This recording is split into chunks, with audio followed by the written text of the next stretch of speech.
मेरी नगर निगम सीट के ऊपर ही कम से कम 200, 250, 300 करोड़ का घोटाला है। ये सदर विधायक सोमदत्त ने स्वयं किया हुआ है दिल्ली जल बोर्ड के अधिकारियों के साथ मिलकर। मैं और मनोज जिंदल के साथ एक ही समस्या है, वो झूठों का मुंह काला करता है। जो लोगों को ठगते हैं उनको छोड़ता नहीं है। और आज मैं उसको छोड़ूंगा नहीं।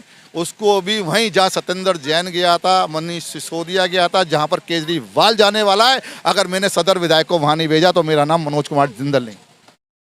ना तो कहीं 200 यूनिट बिजली फ्री मिल रही है, ना कहीं पानी फ्री मिल रहा है। पानी आ ही नहीं रहा है, लोग तड़प रहे हैं, तरस रहे हैं। मेरे ही क्षेत्र में मेरी नगर निगम सीट के ऊपर ही कम से कम 200, 250, 300 करोड़ का घोटाला है। ये सदर विधायक सोमदत्त ने स्वयं किया हुआ है दिल्ली जल बोर्ड के अधिकारियों के साथ मिलकर। मैं इसको साबित कर सकता हूँ। अगर कोई मुझसे इसके तथ्य मांगे तो मैं इसको साबित कर सकता हूँ। मैंने एक लेटर जो है माननीय हमारे LG साहब जो हैं उनको ही भेज रखा है इस संबंध के अंदर कि इतना तगड़ा घोटाला, जहाँ 40 से 50 टैंकर सिर्फ आनंदपुर पे जाते हैं, वहाँ पर एक दिन में 300-300 टैंकरों की बिलिंग हो रही है। सारे टैंकर्स उनके खुद के रिश्तेदारों के हैं। ये ऐसी व्यवस्था, ऐसा ढकोसला। आप जब 2 करोड़ 3 करोड़ रुपए सिर्फ पानी पहुँचाने में खर्च कर रहे हैं तो आपने एक बारी में 10 करोड़ रुपए क्यों नहीं खर्च कर दिए ऊपर टैंक बनवाने के लिए? आपने अपना टैंक तो बनवा लिया, आपने अपना बूस्टर पंप तो बनवा लिया जल बोर्ड के पैसे से, लेकिन जनता के लिए जो पानी की सुविधा देनी थी वो आपने दी नहीं है।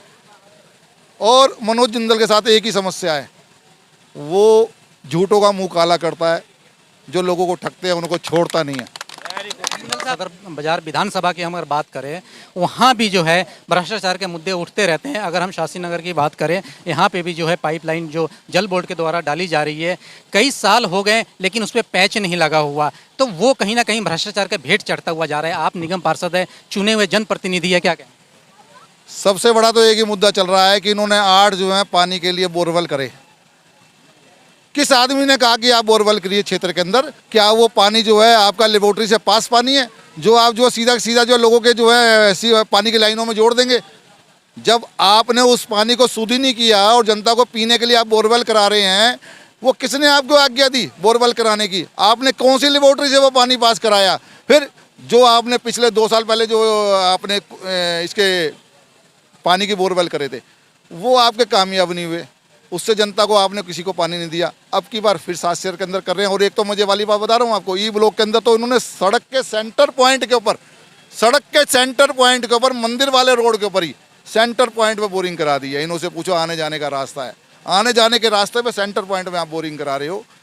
2 फुट सड़क से उठा हुआ जो है वो लोहे का पूरा उनका ड्रम है, वो ऊपर उठा हुआ है। उसके बाद मोटर लगाओगे और आसपास के क्षेत्र के जहाँ जहाँ इन्होंने बोरिंग करी है 8 से 10 मकानों के अंदर तरेड़े आ गई हैं।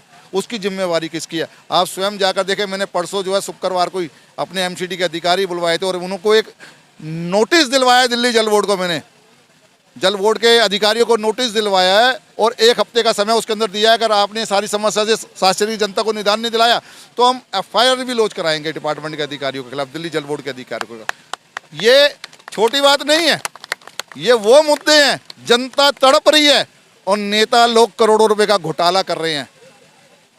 जल बोर्ड के अधिकारी पिछले 10-10 साल से इसी क्षेत्र में जमे बैठे हुए हैं और विधायक साहब के हाथ के अंदर विधायक साहब का बजट का भी मजा ले रहे हैं और जो दिल्ली सरकार का जो बजट आ रहा है दिल्ली जल बोर्ड को उसका भी मजा ले रहे हैं। ऐसी व्यवस्था शास्त्री के अंदर जो सीवर के ढक्कन है वो सारे के सारे गड्ढों में तब्दील है। आप जाकर देख लीजिए किनों का टेंडर लगता है, पैसा कहाँ चला जाता मालूम नहीं चलता। सब सड़क को देख लीजिए, गड्ढे बना रखे हैं। जल बोर्ड ने जहाँ लाइन खोद दी उस लाइन को रिपेयरिंग करना, जाली वाली जो बरसाती नालियों की जो जाली बनी हुई है उनकी लाइन काट देना, डैमेज कर देना। और जो रिपेयरिंग करते हैं वो भी कहीं ना कहीं ऊपर से लीपा पोती है। 1 साल 6 महीने में वो सड़क भी खराब हो जाती है। और अब तो एक घोटाला और निकाला है मैंने इनका, IGL और दिल्ली जल बोर्ड का दोनों का ज्वाइंट। एक गली के अंदर IGL ने 6 जो है अपने पाइपलाइन डालने के लिए 6 गड्ढे करे और उस गली में करीब 20 मकान है। उन 20 मकानों को वो कनेक्शन देगी। एक गली में उसने 26 गड्ढे कर दिए और 26 गड्ढों का पैसा जो है 700 रुपये के हिसाब से जमा करा दिया। कितना हो गया? 20,000 के करीब उन्होंने जमा करा दिया। उस गली को बनाने के लिए कम से कम 5 लाख रुपये खर्चा आता है बजट के अंदर। आप 20,000 के अंदर पूरी गली को गड्ढों में तब्दील करके चले गए। ये घोटाला नहीं तो और क्या घोटाला है? किसने परमिशन दी? क्यों परमिशन दी? हम उससे पूरी गली का पैसा लेकर रहेंगे। ये मैंने जल बोर्ड के लिए भी ये पर्सन उठा दिया है और IGL के लिए भी पर्सन उठा दिया है। 7 शहर की 356 गलियाँ हैं। 356 गलियों को बनाने के लिए कम से कम ज़्यादा नहीं तो 80 करोड़ रुपये चाहिए और आप लोग सिर्फ 1 करोड़ रुपए के अंदर 365 गलियां तोड़ के चले गए। ये कैसे संभव है? आपने 1 करोड़ रुपए जमा कराया और पूरे 7 शहर को गड्ढों में तब्दील कर दिया। इतना बड़ा घोटाला, इतना बड़ा शास्त्री नगर के साथ जल बोर्ड का और आईजीएल का षड्यंत्र चल रहा है, इसका पर्दा मैं आपको कल से देखना। आज तो ये पिछले विधायक पिछले 8 साल से हैं, 5 साल उनके निगम पार्षद भी रहे हैं आम आदमी पार्टी का। 5 सालों में इस क्षेत्र में कोई विकास नहीं हुआ और इन मुद्दों को उठाया नहीं गया। आखिर क्यों, क्या लगता है क्यों नहीं इस मुद्दों को उठाया? देखिए, मैं तो हमेशा से, आप मेरे को देखेंगे चुनाव लड़ने से पहले भी मैं ही विधायक को घेरता था, हमेशा मैं ही निगम पार्षद को घेरता था, और आज मैं उसको छोड़ूंगा नहीं। उसको भी वहीं जहाँ सत्येंद्र जैन गया था, मनीष सिसोदिया गया था, जहाँ पर केजरीवाल जाने वाला है, अगर मैंने सदर विधायक को वहाँ नहीं भेजा तो मेरा नाम मनोज कुमार जिंदल नहीं। चलिए, तो सदर विधानसभा में ये जो है भ्रष्टाचार, वाकई में भ्रष्टाचार व्यापक है। और यहाँ पे जो जल बोर्ड का मेन जो काम चल रहा है, शास्त्री नगर हो या किशनगंज हो, चाहे इंदरलोक हो या सदर बाजार हो, यहाँ जितने भी जल बोर्ड के काम चल रहे हैं वहाँ खुदाई हो रही है, लेकिन खुदाई के नाम पे जो वहाँ पे पैच लगाने हैं वो पैच नहीं लग रहे। उसके पैसे कहाँ जा रहे हैं ये किसी को नहीं पता। आम आदमी है, आम आदमी को इसका जानकारी नहीं है। इसका विधायक ही जवाब दे सकते हैं आखिर ये पैसे जा कहाँ रहे हैं।